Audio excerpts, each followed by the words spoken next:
haddaba waa maxay waxyaabaha lagaaga baahan yahay sidaad u baratid CSS ama luqadda qurxinta saddexaad?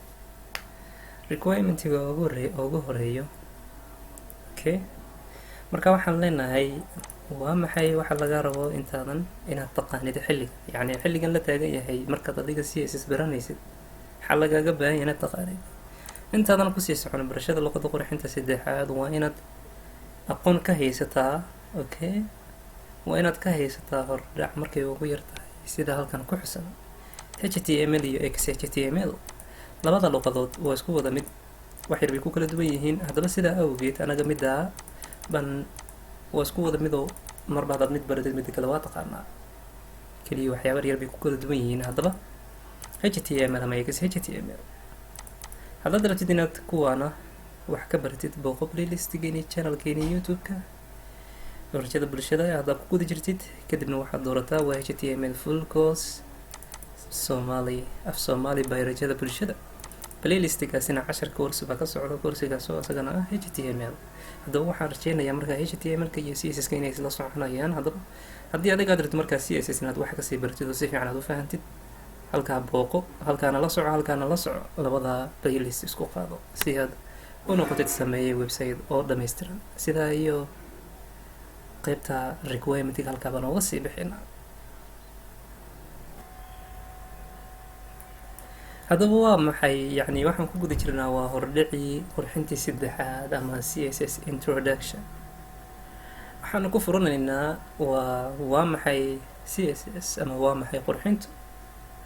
haddaba waxaan leenahay qurxintu intaanan ka jawaabin waxay u taagan tahay ama CSS ereyga CSS waxay u taagan tahay ama ereyga wuxuu u taagan yahay wax loo yaqaano cascading style sheet. cascading style sheet muxuu yahay? isagana jawaabtiisii waan heli doonaa. haddaba waa maxay CSS ama waa maxay qurxintu ama CSS waa luqad, yacni CSS baan macnaynaynaa oo waxaan leenahay waa luqadda qurxinta saddexaad. Okay, iyo qaabeynta webpage-yada. shaqadeedu waxay tahay inay qurxiso qaabayso webpage-yada.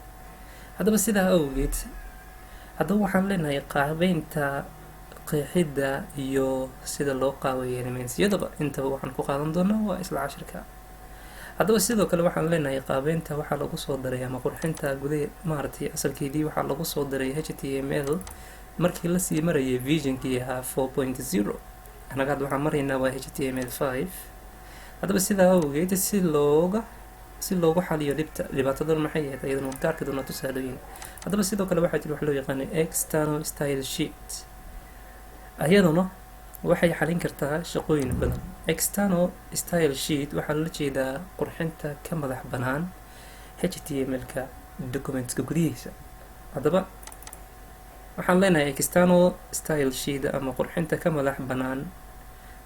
madax banaani badankoodii waa kuwa ku dhex qoran CSS file ayaga u gaar ah. marka tusaale ahaan waxaad dhihi kartaa waa qurxinta CSS ama style.css waa halka aan ka haysanay tusaale ahaan HTML, yacni index.html oo kale. haddaba sida awgeed wuxuu idil halkaasaad ku qoraysaa oo way ka madax banaan tahay HTML-ka gudihiisa. waxaan rajeynaya inaad fahanteen qaybtan halkaasaan uga sii bixinaa. sidaa iyo nabadgelyo cashirkan iyo cashirka ku xig.